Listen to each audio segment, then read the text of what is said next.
மைவி ஃபேஷன் பார்க்குற எல்லாருக்கும் பெரிய ஹாய். எல்லாருமே எப்படி இருக்கீங்க?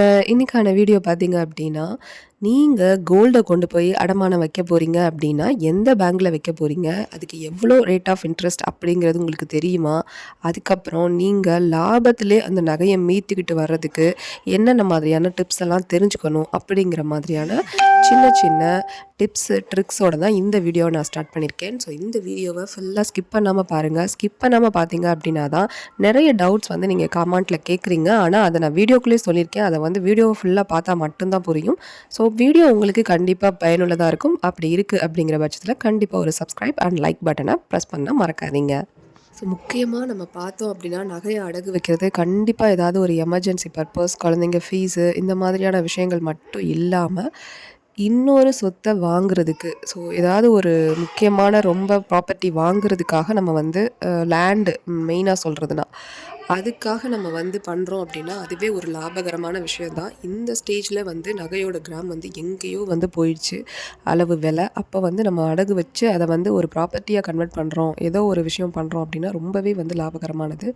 ஸோ நகையை வச்சு இப்போ தங்க நகை அடகு வைக்க போகிறீங்கன்னா எப்படி வச்சா நமக்கு லாபம் அப்படிங்கிறத நான் நிறைய டிப்ஸ் சொல்லியிருக்கேன். ஃபுல்லாக பாருங்கள்.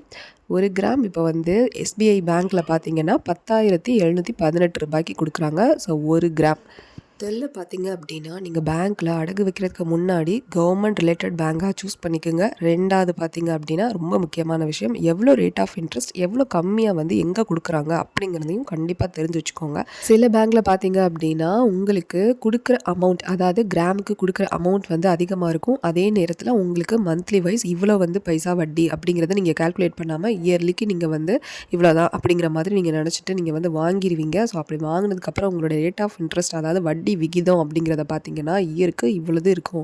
சில பேங்க்ல வந்து அதே அளவு அமௌண்ட்டே கொடுப்பாங்க, ஆனால் வட்டியும் வந்து கம்மியாக கொடுத்துருப்பாங்க. அந்த மாதிரி பேங்கை நீங்கள் சூஸ் பண்ணணும்.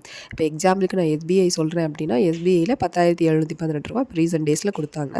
ஸோ அதோட வட்டி இயர்லி வந்து இன்ட்ரெஸ்ட் வந்து எவ்வளோன்னு பார்த்தீங்கன்னா 8.70%. இதே வந்து உங்களுக்கு ஐடிபிஐ பேங்க்கில் பார்த்தீங்கன்னா உங்களுக்கு 6,500லேருந்து 7,000 பக்கம் தான் கொடுக்குறாங்க. ஸோ அப்போ அதுக்கான வட்டி விகிதம் பார்த்தீங்கன்னா 8.95. இதில் வந்து நான் ஐடிபிஐ வந்து மென்ஷன் பண்ணலை. ஸோ உங்களுக்கு ஒரு இது நாலேஜ்காண்டி நான் வந்து சொல்கிறேன். ஸோ இப்படியெல்லாம் இருக்குது. இப்போ கனரா பேங்க்கில் பார்த்தீங்கன்னா 9,380 ரூபா இப்போ ரீசெண்ட் டேஸில் கொடுக்குறாங்க. இயர்லி வந்து உங்களுக்கு 8.95%. அப்போ ஐடிபிஐ கம்பேர் பண்ணும்போது உங்களுக்கு ஒரு கிராமுக்கான அளவு வந்து கூட. ஸோ உங்களுக்கு பர்சன்டேஜ் வந்து அதே பர்சன்டேஜ் தான். ஐடிபிஐயும் கனரா பேங்க்லேயும் ஒரே மாதிரி பர்சன்டேஜ் வருதுன்னு வச்சுக்கோங்க. ஸோ நீங்கள் இது விவசாய கடனில் அக்ரி லோனில் வாங்க போகிறீங்களா, இல்லை பர்சனல் வந்து லோனில் வாங்க போகிறீங்களா, தனிநபர் கடனில் வாங்க போகிறீங்களா அப்படிங்கிறதெல்லாம் நீங்கள் அங்கே போய் பார்த்தோன்னா தான் உங்களுடைய சிபில் ஸ்கோர் செக் பண்ணிட்டு உங்களுக்கு எவ்வளோது கொடுக்கலாம், எப்படி கொடுக்கலாம் அப்படிங்கிறத அவங்களே வந்து சொல்லிடுவாங்க.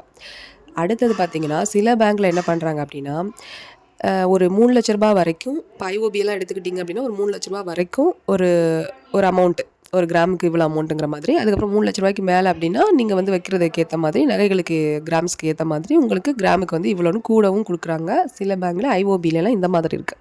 ஸோ இப்போ எங்கே வந்து நம்ம தேவைக்கு அதிகமாகவும் நம்ம வாங்கக்கூடாது. கடன் வாங்கும்போது நம்ம அதை திருப்பி கட்டணும் அப்படிங்கிற மைண்ட் செட் ஒன்று.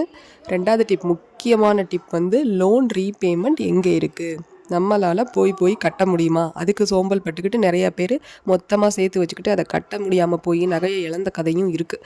ஸோ அதனால நீங்கள் என்ன பண்ணணும் அப்படின்னா கண்டிப்பாக நீங்கள் வந்து லோன் ரீபேமெண்ட் எங்கே இருக்கோ அந்த அப்ளிகேஷன் ஓப்பன் பண்ணி நம்ம வீட்டில் இருந்தே நம்மளால் 500 ரூபாயிலேருந்து கூட போட முடியும் அப்படிங்கிற மாதிரி ஒரு சுச்சுவேஷன் இருக்கணும். ஸோ அப்படி இருந்தால் மட்டும்தான் நம்ம நகைகளுக்கு வந்து ரொம்ப தேவையில்லாத அளவுக்கு வட்டி கட்டாமையும், ஸோ இந்த மாதிரியான விஷயங்களை தவிர்க்கணும் அப்படின்னா கண்டிப்பாக லோன் ரீபேமெண்ட் இருக்க மாதிரி இடங்களை நீங்கள் வந்து அந்த மாதிரி பேங்கை சூஸ் பண்ணி நீங்கள் வந்து நகையை வைக்கிறது ரொம்ப சேஃப். ஸோ லைஃப்பில் நமக்கு ஒரு விஷயத்துக்கு ஒன்று பெட்டராகவே தான் இருக்கும். ஸோ அது நகைக்கு மட்டும் இல்லை. இப்போ நீங்கள் வந்து நகையை பிரித்து வைக்கணும் அப்படின்னு நான் நிறைய வீடியோஸில் சொல்லியிருப்பேன். ஸோ நகையை பிரித்து வைக்கும்போது பார்த்தீங்க அப்படின்னா உங்களுக்கு அந்த ஒவ்வொரு கார்டுக்கும் ஒரு ப்ராசஸிங் ஃபீ மாதிரி இருக்கும்.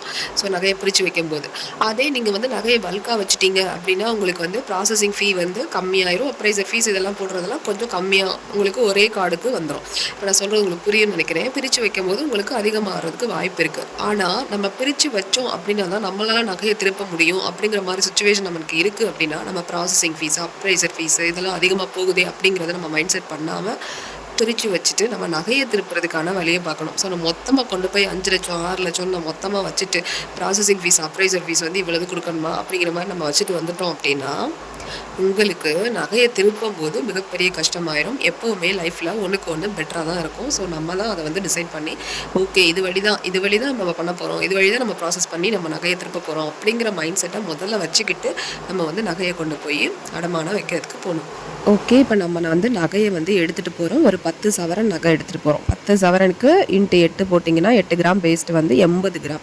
ஸோ இப்போ நம்ம வந்து 80 கிராமுக்கு எஸ்பிஐயில் வைக்கிறோம் அப்படின்னா நமக்கு 10,718 ரூபா ஒரு கிராமுக்கு. அப்படி கணக்கு பண்ணோம்னா 8,57,440 ரூபா வருதுன்னு வச்சுக்கோங்களேன்.